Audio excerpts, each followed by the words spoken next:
We're so happy to see you here. Welcome to our live webinar on critical legal issues in the workplace, substance abuse, and how to stay compliant. Thank you so much for taking the time to join us today. I'd like to start off with the brief introductions of our honorable speakers. And we'll start off with Ivan. Ivan Israelstam is the CEO of Labor Law Management Consulting. Ivan is known as as leading practitioner of labor law and labor relations management. So he has been part of the commission, a part-time commissioner with the Commission for Conciliation, Mediation, Arbitration, also known as the CCMA. And his current focus is on providing training products that enable employers to boost their productivity and legal compliance of their businesses. So, Ivan, we're so happy to have you here. If you'd like to add a couple of words about yourself, feel free to do so. Thanks, Cecile, and I'm very happy to be with you. And good morning to all the delegates. I hope this is going to be a very active discussion today. Cecile has told you most of what I wanted you to know, but I will tell you a little bit more about the video series that we've produced, because that is the instrument that's going to be used to enable employers to walk the labor law tightrope between legal compliance and workplace productivity. And that is really the focus of our business at the moment. That's right. That's right. And for those of you who'll stay till the end of the webinar, we do have a really a nice surprise. So do stay connected. Thank you so much, Ivan. And our next speaker is Bumai Pasfavairi. Bumai, it's been an absolute pleasure meeting you, and thank you so much for also speaking today. Bumai is the CEO and the founder of the Global Institute for Capacity Development. And Bumai is an IT professional with a vast experience in skills development and corporate training, and his true passion is in education and training. So it's a pleasure to have you here, Bumai. Would you like to add a couple of words about yourself? Okay, good morning, delegates. How are you? I'm happy to be part of this program today. I think everybody is going to learn a lot. That's what I want to say. We definitely hope to, we definitely hope to bring a lot of value and share insights that will help our attendees today to know how to cope with critical legal issues, especially in regards to substance abuse in their companies and organizations, if such cases arise. All right, so let's get started. Now, let's start with just the basics, understanding what substance abuse is, what substance abuse at the workplace. Are we talking about drugs use, or does alcohol and tobacco also count? Can you share a little bit about that, Ivan? Yes, and this has become a major problem in South Africa in general and at workplaces in particular over the past 10 to 15 years. It's really escalated, and it looks like it's going to get even worse. The issue of substance abuse is complicated because it involves all types of substances. It could just be ordinary, normal prescribed medication that people have got addicted to. It could be recreational drugs. It could be alcohol. It could be things like paint thinners that aren't illegal, but they can still intoxicate you. So the availability of these substances is so huge that the temptation is always there for people who want recreation, who've got stresses, who don't feel well, for any number of reasons. People with emotional problems try to treat themselves. So it's really a wide and complicated issue. And it's more complicated by the fact that there are some people who use drugs but aren't addicts. They just like to use it, and they can stop whenever they want to, and they're not dependent on it. Whereas 8% of the world's population are susceptible to actually being addicted to these substances, whether physically or psychologically. And it means for employers that you can't treat everybody who abuses these substances in the very same way. Yeah. Yeah, so substance abuse is a broad term, but one has to drill down and analyze it and look at the individual employee who seems to be problematic and look at what is this person's syndrome. Right. That's also one of the things, one of the factors that contribute to this issue being very complicated, and it has a lot of nuances, yeah, for companies. Very much so. When they encounter cases like that. I'd like to ask our audience, and we'll start a poll now. You'll see a pop-up screen, a pop-up window on your screen. Have you or your organization has had cases with substance abuse at the workplace? So you can just quickly submit your answers. Even if you haven't personally experienced or been exposed to such cases, maybe you've heard from third-party participants or people of such cases. So maybe, or you often hear about people sharing stories. So feel free to submit this answer, and we'll give it a few more seconds for everybody to submit their answers.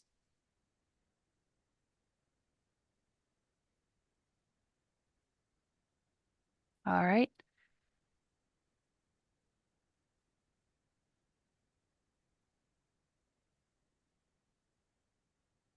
All right, perfect. So I think we're done. And here are the results, and you can see I'm happy to share the results with you of all the responses that I've shared. So yes, we see that 50% of the attendees here, they say that they have been exposed to, they have had experience, or their organization has had cases. So that also shows how widespread and common this issue is among across businesses in South Africa. And people also have heard about the cases. So thank you so much, everyone, for participating. My next question would be, Bumai, I know, with the vast experience that you've had with working people at, at various stages of life, you've had more than one case of personally being involved in cases of substance abuse. And so I'd like to kindly ask you to share how those stories evolved and what happened at the end. Okay. The first one was of an IT learner, an 18-year-old. I was the facilitator. As I was working as a facilitator at a certain training institute.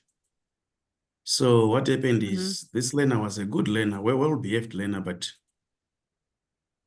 he got to a certain times where his behavior changed, his performance changed.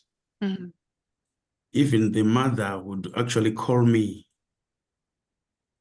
tell me that your child, your student, the way he's behaving, he is now fighting with people, he's cutting himself.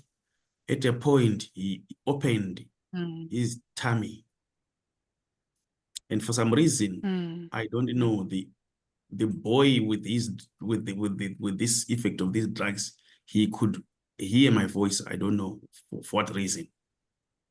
Well, that's why the mother could actually call me personally, say, no, can you help us talk to this boy? He's saying, I can only listen to this man. Then when I called him, he was a student in the IT training. He was a student in your IT training program. Yeah, yes? He was a student. Yes, he was a student. So when I tried to drill down deeper to find out what actually caused him to indulge into this action, he told me, no, it was because of a peer pressure from the brother. The brother and his friends, what they were doing after they've used their drugs, and he was also intimidating him, threatening him. So if you don't do this, I'll only do this for you, or I'll harm you. Then the boyhood, that's how he started. So I felt sorry for the boy. I felt sorry for the mother, because she was a single mother. Then I involved management, because initially when I discovered these changes, I was always in constant conversation with him, trying to find out and trying to help him so that he will keep on pushing his studies and concentrate on his life rather than concentrating on other things that doesn't matter in his life. So when I involved the management, that's when they actually involved Sanko, then they linked him to another non-governmental organization which deals with these kind of things, where he was taken for a rehab. The boy for sure, he went for rehab, and he successfully managed to beat this problem, and he came back and Addiction. finished Yeah. his studies. And when I stopped the contact with him, he was doing well. He started his own company, was designing clothes, something of that sort. That's number one. Yeah. Well, that's Then, really good to hear that this sorry, Bumai, to interrupt. I was just gonna what really surprised me in the story is that obviously he was not an employee, he was a trainee in this organization, but the organization where he was being trained was still able to offer him this help or assistance, right? And give him a chance to change his behavior. So he had a chance to go to rehab for how many months, if I can clarify? Was it a few months? initially, he was taken in for 3 months. Then they've assessed him again and took him out further for further development. But now 3 months he went there and stayed there. Then after 3 months, Okay. He was a bit normal, and he was coming back to school. He continued to this with his studies, and he was now going there regularly. Okay. Up So until he was able to done for actually the go whole to year. rehab. Yeah. Pull him out, pull himself out of this addiction and then come back and to complete his traineeship. How common is it for organizations or companies to actually have such assistance programs where they're able to give their employees a second chance, not dismiss them right away, right? Not to terminate their contracts right away, but actually give them a chance to change their behavior and to come back and return to their work? How common is it in South Africa? Yeah, it depends with company policy, company to company, but I also believe the government expects the organizations to try and help these people as well. Because if we just completely condemn them, what it means, we have destroyed those people. We try, but when we fail, that's when we'll say no. Now we have done our part, but we can stop here. Right. If That's I right. could just add to that, please. It's important to question how common is it that employers assist here. We have to understand that in South Africa, and I suppose in most countries, by far the great majority of businesses are small businesses. The smaller the business and the weaker the resources, the less they are able to help.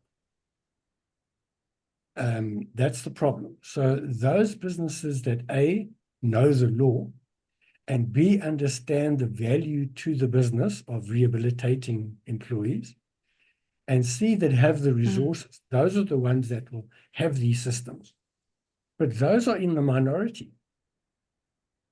And That's that's right. where the problem lies.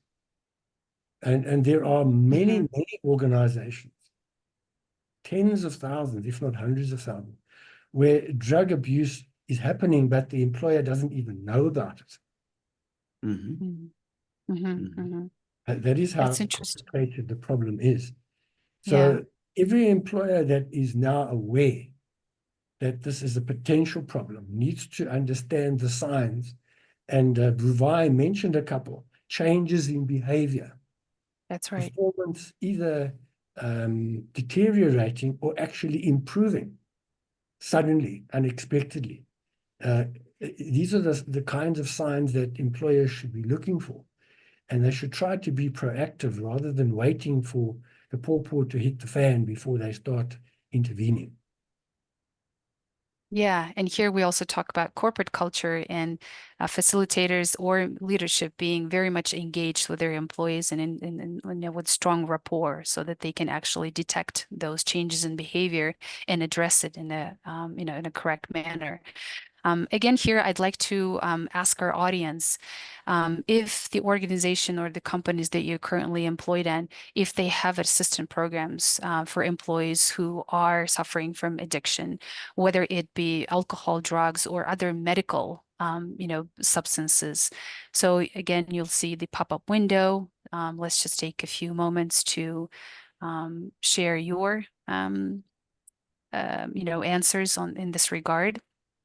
That would also help us understand, just like Ivan said, um, the companies that are able to offer these assistance programs are in the minority, and they're typically these large corporations probably that have the funds and resources to be able to do so.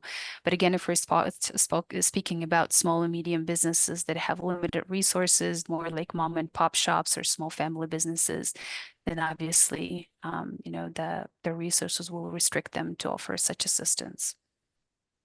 But hopefully, the companies are more conscious and more able to, if they have the resources, to be able to offer this as part of their corporate social responsibility. All right, so we'll just take a few more minutes. And once the votes are submitted,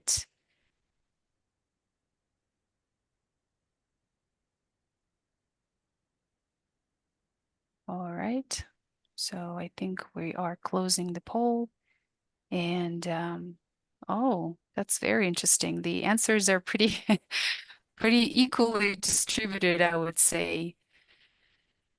Um, so most it's very it's because just to see this majority of the people are actually responding that our company does have such programs, whether they are actively or rarely being used.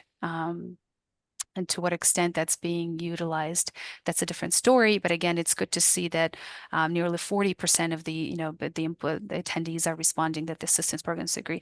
In my case, coming from a different country, that would be very unusual for companies to have such an assistance. We have very much of a zero tolerance policy in regards to any kind of substance abuse, and for me to see that South Africa has a different kind of approach is actually, very good. Well, I know you have a second story that you can share where the ending was not so positive. And Yes. if you could please share that, and we can talk a little bit more about, because the ending was not so good as the first one. And then obviously, I'll ask Ivan to share a bit of his expert opinion on that, please. Okay. The second one now was a situation where I was now the immediate supervisor, or the immediate manager to the person. He was a facilitator, electrical engineering facilitator or lecturer, I can say. He had a previous history of substance abuse. What we realized is that when he came, yes, he was coming from a rehab center where he was rehabilitated successfully. But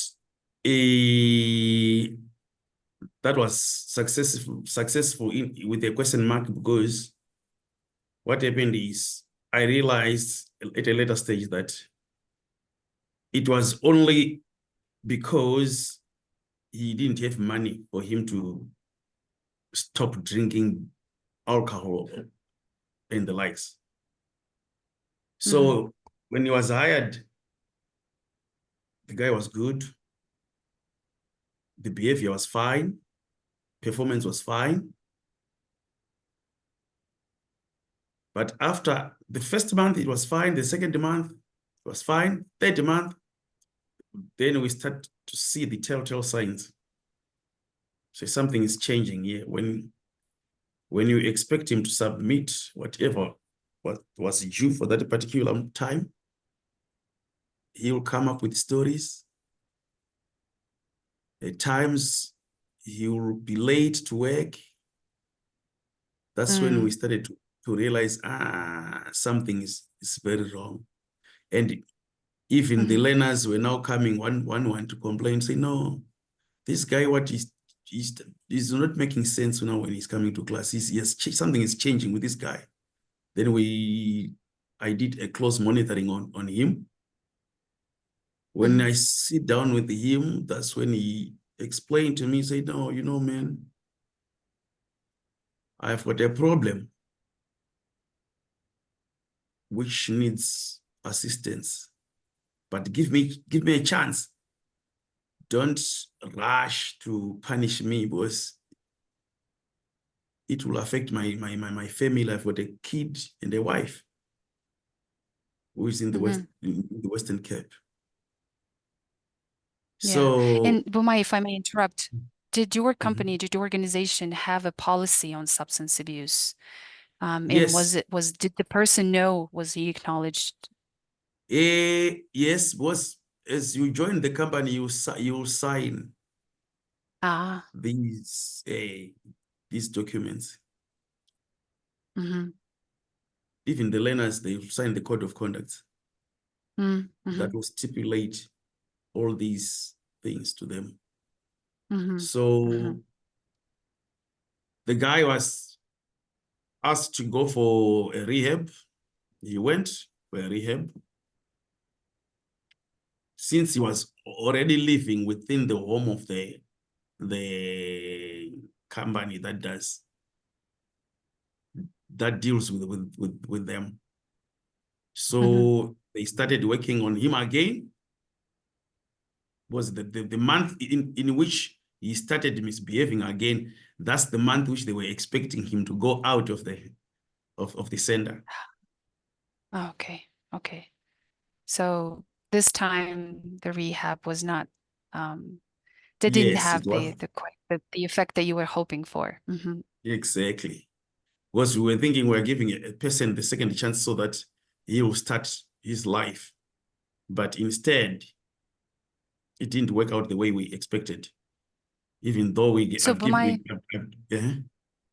yeah. No, sorry to interrupt. I was just curious again in the situation. When he was sent to rehab, does the employee get to keep his job, getting paid, if not full salary, then maybe a portion of it? That's where I was now coming in. He was given some time to deal with the situation. It was 3 months to deal with the situation. For sure, in those 3 months, he improved and he came back to work. But it only took him, again, 2 months for him to relapse. To relapse. So from there, the company terminated his contract. Very sad. Ivan, my next question would be to you. If what does the law stipulate, or what does the law say in situations like this when the person is dismissed based on substance abuse at workplace? Yes, again, it's very complicated. The main reason for the complication is that you won't find in any of our very many labor acts any comments about specifically how to treat people who are addicted. There's nothing. So the law on this, if one can call it that, comes from common law. It comes from the patterns of decisions made by arbitrators and judges. And those arbiters often disagree with each other. So you don't have a solid, clear, black or white answer as to what must be done. But if one looks at the general pattern of court decisions, they're basically saying that if you have somebody who is abusing a substance of whatever kind, you need to start off by assessing whether this person is an addict and therefore ill, or if this is just somebody who likes to use these substances. For recreational purposes, which would be a different case. Well, yeah, exactly. There are many people who abuse a variety of substances, but who are not addicted. If somebody has been clinically found to be addicted, in other words, they've been examined by an expert in the field and it's been established that this person is an addict, then they are classified as being ill. Same as having cancer or influenza or COVID, and they need to be treated as an ill person, in which case they cannot be found guilty of anything because they haven't done anything wrong. And that is why the first thing an employer needs to do is to establish through a proper medical examiner whether this person is an addict or not. If it's established the person's not an addict, then to answer your question on that side, you can go through the normal disciplinary process, the behavior correction process, which could end up in a disciplinary hearing and possible dismissal for misconduct. But if it's clinically established that the person is ill, then it's a completely different process that has to be followed. And it's the same process that would have to be followed if the person is ill for some other reason. So, in other words, you can't just dismiss or terminate a contract with a person if he has been clinically proven to be addict. Yeah, even somebody who's not an addict, the law doesn't allow you to say, fine, you've been abusing drugs, goodbye. Our law relating to misconduct itself is very complicated. You're required to follow steps. You've got to give warnings. You've got to give counseling. And then if the person doesn't respond, then you can have a disciplinary hearing and fire them. Yeah. I've said all that very quickly, but it's a fairly long, drawn out and complicated process for people who've committed misconduct.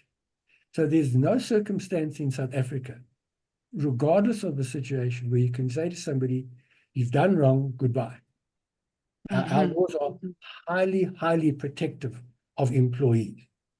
And most employers would see it as being ridiculously overprotective. And this makes It's very life interesting. very difficult for employers. Yeah, for Very businesses difficult to indeed. grow. Yeah, absolutely. So again, I'm hearing that not only is substance abuse at the workplace is a complicated issue of its own, but also dismissing and discharging an employee based on that reason is also can be even more complicated and can actually result in company being involved in years or months or years of disputes at the CCMA, right? So it's very important to tackle this, to resolve this according to the law. Based off of that, in both cases, we can see how this is being resolved in the cases that Bumai has shared. The organization was willing to offer assistance program, and they went above and beyond. But we know that not all situations or not all cases are handled at that. So Ivan, you said that the businesses have to take very, concrete steps to minimize the risks and obviously to stay compliant when dismissing an employee based on this charge. What are your top 5 recommendations, tips that you could give right now to our participants? Firstly, I just want to give a little bit of context. I've already said that the labor law very, very strongly protects employees in South Africa, and that puts a lot of pressure on the employer, because the employer is then focusing very heavily on legal compliance, which means the energy and attention is taken away from running a productive workplace. And achieving that balance is extremely difficult because of the heavy pressure coming from the legal side. So when employers take the right action, they need to take that action in this context, that we need to try to comply with the law, but not to such an extent that workplace productivity suffers. Okay, so that's the context. When we find somebody who's abusing any kind of substance, as I mentioned earlier, the first thing to do is to get a clinical assessment as to whether this person is an addict or maybe somebody who just likes to use substances. And I stress, those two categories of people are extremely different. The addicts are ones that cannot help themselves. They are trapped by this disease. It's a disease. So if we establish that the person is not an addict, then they would have to get a warning. It could be a very strong warning, depending on how bad the incident was. And they need to understand that if this continues, they could be brought to a disciplinary hearing and could be fired. And that happens. But employers are warned not to go that route unless they first establish that this person is not an addict.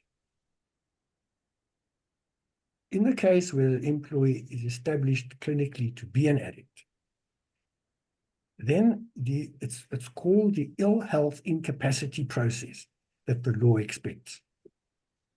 And that starts off with the employer writing an employee a very gentle and non-accusatory letter in which it says, due to no fault of your own, your illness of substance abuse is affecting our operations very badly, and we now need to correct that. So we are beginning this ill health incapacity process with the goal of trying to help you so that you'll be able to keep your job. Because if you're not able to rehabilitate, then the ultimate end could be that you might lose your job. But we want to work with you to try and help you not to lose your job. If those words aren't in there, then it's looking like the employer is blaming the employee, and then you've already stepped onto the wrong side of the law. Then the letter needs to ask the employee to give them in writing the right to send the employee for clinical assessment from a qualified medical practitioner who specializes in substance abuse. This time, not to establish whether the person is an addict, because that's already been established, but to give us, confirm the diagnosis and the prognosis. In other words, to tell us, can this person be cured? Can they be rehabilitated? How long will it take? What type of treatment do they need? Is there any medication they need to take? In what ways will that medication affect the employee's ability to work? Can the employee stay in his job while he's rehabilitating, or must he go to a rehab center? For how long? What kind of support does the employee need? So it's quite an involved process that is needed. Excuse me, I just need to plug my computer in.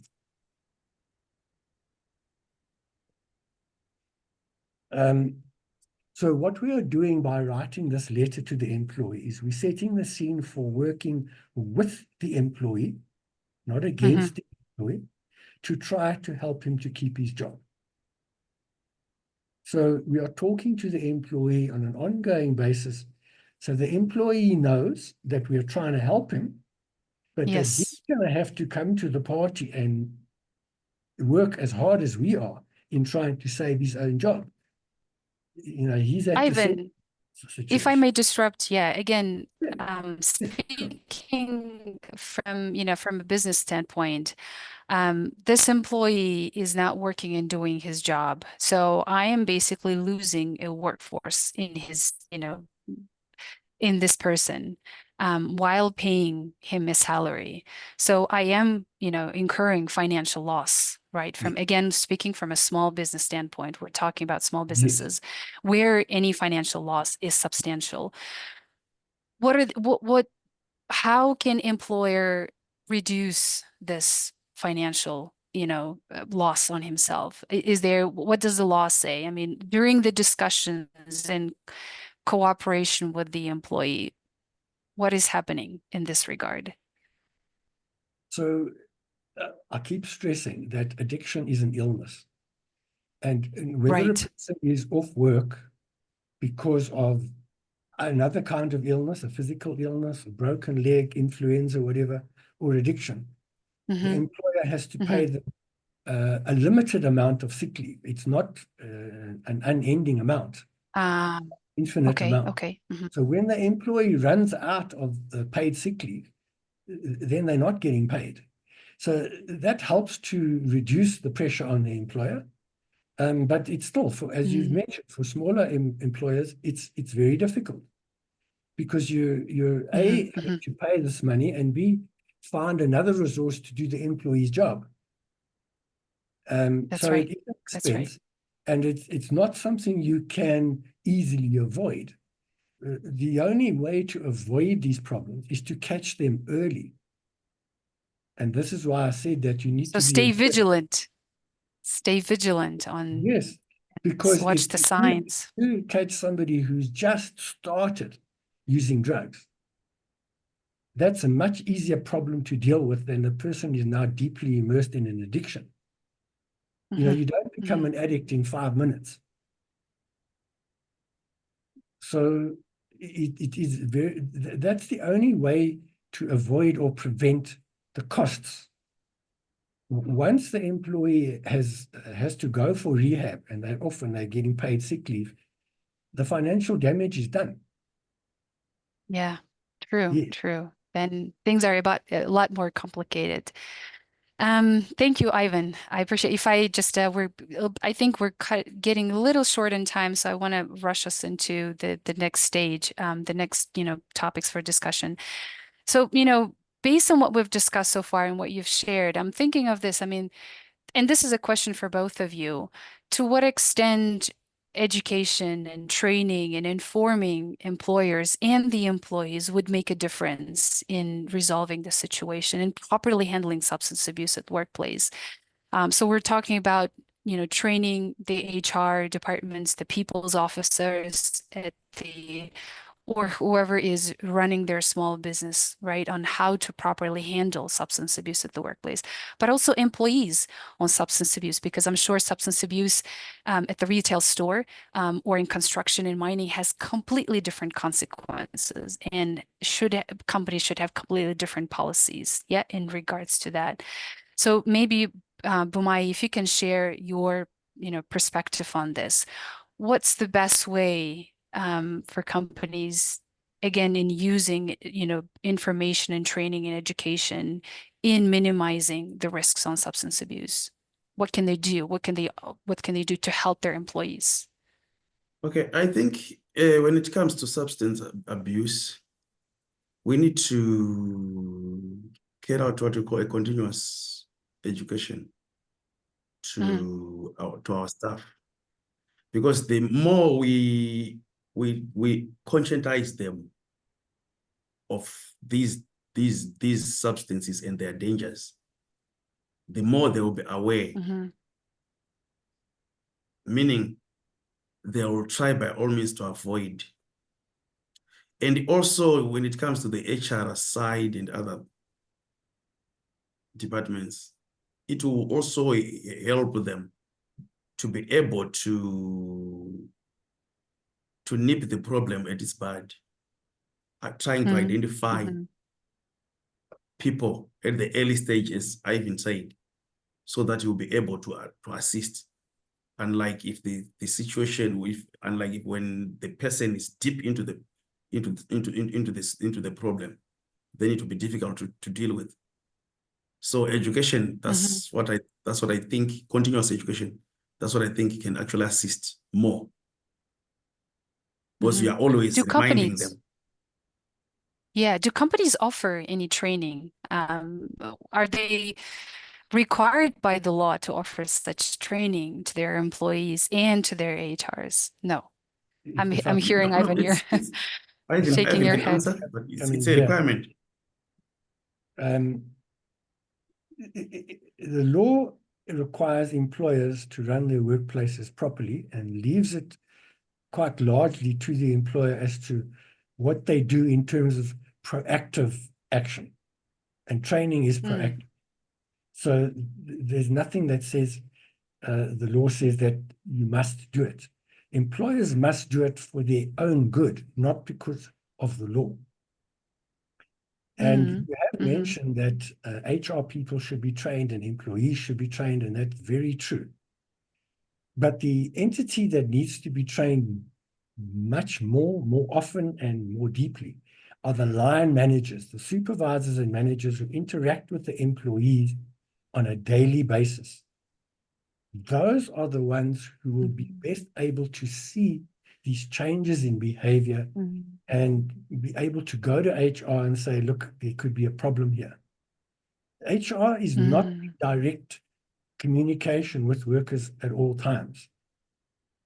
So if the line managers aren't given this responsibility and then empowered to identify problems and know how to deal with them properly, if that doesn't happen, the organization gets into all sorts of trouble.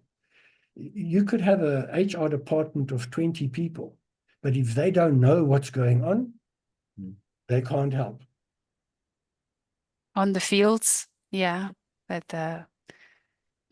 yeah, I mean, I agree. You know, and Bumai and Ivan, you've both, you know, said that it's you know, training and educating and continuing, yeah, to do so, because you know, you train once maybe at the induction or the new onboarding stage, that's one thing. But if the person has been with the organization for X number of years and you've stopped training them, you've stopped educating him on substance abuse, that's also you know, not good. And so I mean, if I had a, you know, say, I would say substance abuse training should be made requirement. For instance, in the US, or, you know, ethics and diverse is part of HR compliance training where they have to do it every year, right? Why not for companies to do so for their own good? Like Ivan, you've said, it's not stipulated by the law, but they know that this would actually make a difference in helping them, nipping the issue at the bud.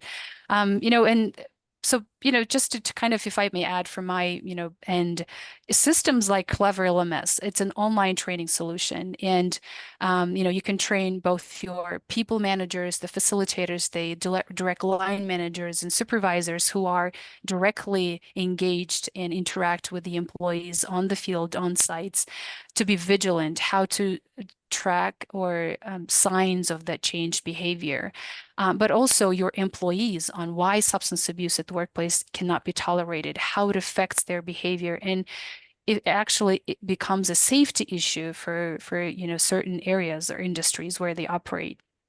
Again, we're talking about, you know, logistics or driving in all sorts of different places where substance abuse absolutely, you know, cannot be tolerated.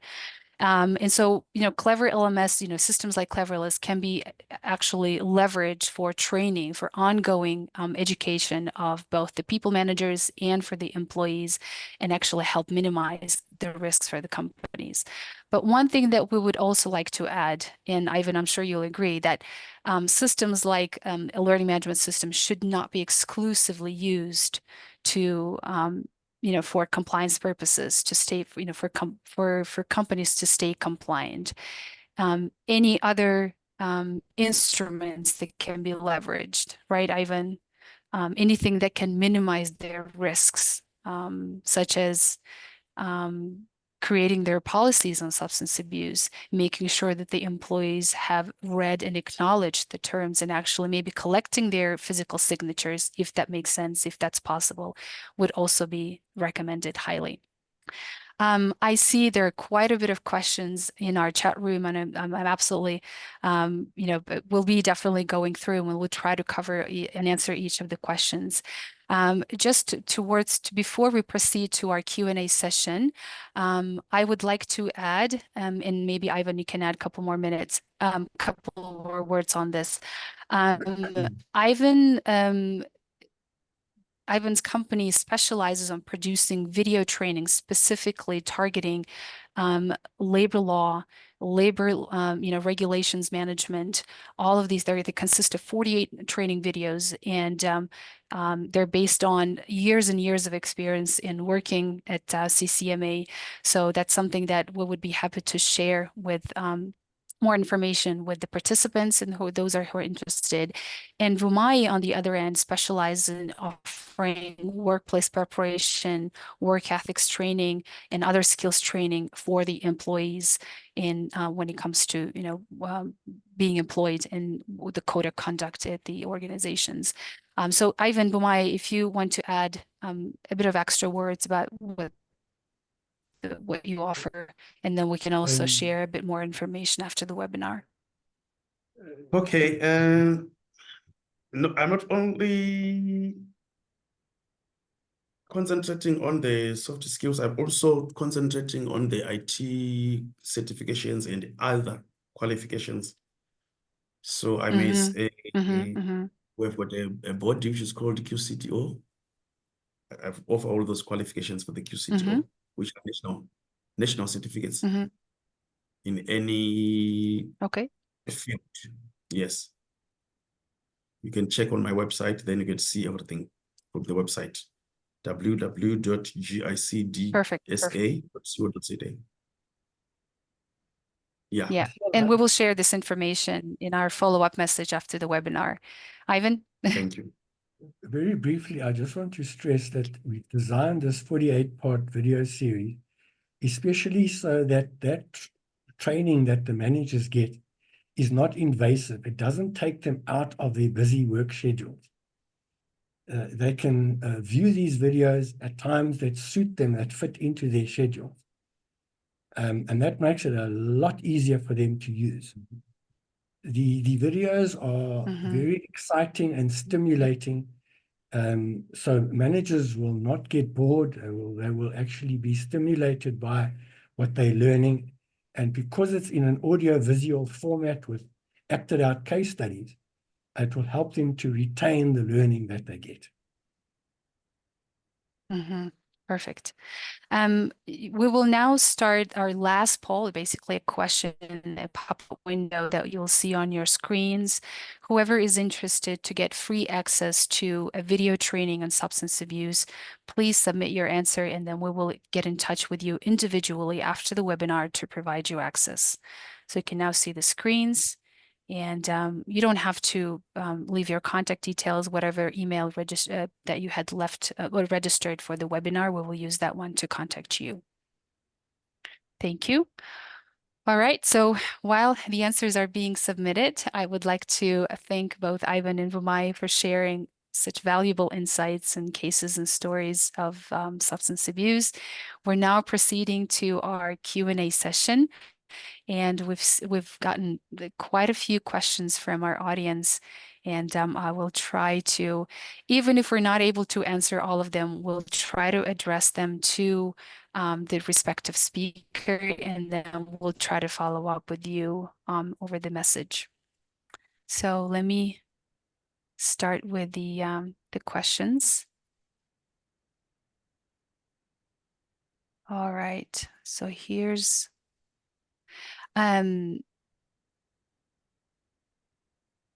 yeah, when the employer cannot afford to spend forever to CMA, which is absolutely, yeah. What if the employee commits wrongdoing that would normally qualify for dismissal? For example, if they steal from the company to finance their addiction, do the termination for cause rules change just because the person has been established as having an addiction? I believe this question is for you, Ivan.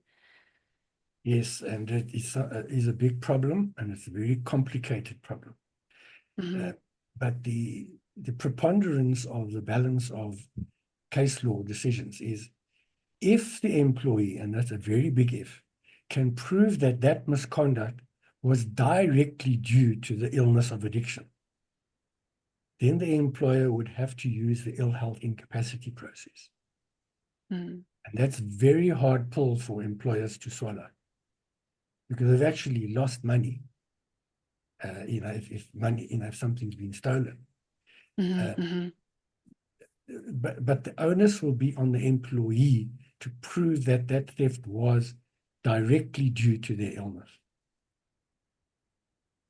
And they would prove it by providing an examination or clinical proof. Is that right?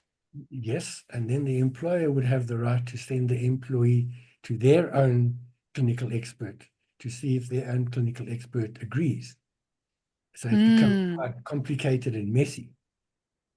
Yeah, But I if can it imagine. is finally established that the theft occurred only because of the illness, then the ill health incapacity process is necessary. I agree. All right, so the next question is the alcohol or breathalyzer results admissible at CCMA? So I believe this. Well, there are two types of breathalyzers. There are those that just show that there is alcohol in the system, and there's the more sophisticated ones that say the level. Mm. They would both be admissible, but to different extents. Mm-hmm. So to prove to the CCMA that the employee had alcohol in his system is acceptable, but you would have to prove that it was so much that it would affect the workplace in some way. And that's why Mm, it's better to use the more sophisticated type. So I the see. initial test, if it just shows that there is presence of alcohol, that's just a flag to then send the person for a blood test. I see. I see. There was a next question from Mirinda. How do you prove that an employee is intoxicated? I think we have answered that question through medical, clinical proof. So hope you don't mind me skipping that. Refresher training and company policy and procedures always assist. That's good to hear that our audience agrees. So I'm going to jump to our next question. I know of company that tests its drivers when they enter and leave the premises, zero tolerance. Absolutely agree with drivers. We cannot have anything else other than that. All right, and I think that's about it. There's one question I think I might have missed. And what is the proper procedure to take steps against such person? So I believe that's in regards to people who have been caught with substance abuse at the workplace, coming from a health and safety perspective. So more like an EHS officer. Ivan, if you could. I mentioned earlier that if the person is not an addict, then you would go the disciplinary route. If they're Right. established to be an addict, you go the ill health incapacity route. Okay. All right. And then with um, the the health and ill incapacity procedure, that would be the one that's really lengthy and obviously would involve a lot of the Yes, the statements additional from the factor the is you clinical. might have to take the person out of the workplace if they're a danger to the workplace. That would be Mm. another aspect of health and safety. Okay. All right. Okay. Well, thank you so much. One last question that just came in. How do I prove that an employee is intoxicated for cannabis? Because sometimes cannabis tests can stay positive for longer. Yeah, that's also complicated, but there are tests. You'd have to contact the organizations that specialize in doing these tests. They will be able to establish how long ago the employee took the cannabis. Mm, But regardless of how long ago it is, if the current level in the bloodstream is dangerous, then you would have to deal with it. And this takes us back to the induction programs that you were talking about, Asil, where employees have to know that even if they've used the cannabis over the weekend and come to work with that there might still be high levels in their blood, they have to take responsibility for that. mm-hmm, mm-hmm. So you can't just basically have a wild weekend and then come to work on Monday and expect that you are free of the substance. It may still affect your performance and obviously cause Yes, safety and it issues will. around. It Mm-hmm, will. mm-hmm, The mm-hmm, problem is that somebody who is taking cannabis won't necessarily notice that it's affecting their abilities and behaviors. They're the last one to be able to see it. mm-hmm. But when we induct and train them and we do reinduction, we have to remind them on a regular basis, it can and it does. And it's dangerous for the workplace and for your job. That's right. That's right. Well, thank you so much. I know that we actually have gone a little over our original time. We are at about an hour into our webinar, and thank you, everyone, our honorable speakers, for sharing insights and recommendations with our attendees. Hopefully that will help their businesses and in regards to taking the steps and measures and dealing with issues like substance abuse. We will be following up and sending you the recording of this meeting, and we'll follow up with those interested in getting free access to the video training on substance abuse. Once again, thank you so much for taking the time to attend, and we hope to see you soon. One thing that I'd like to add is if you have any other issues regarding labor law that is, or any other topics that are on the top of your mind, feel free to share with us. We will be happy to consider it as our next topic at the live webinar. Thank you so much, everyone, and have a wonderful day and rest of the week. Thank Thank you. you.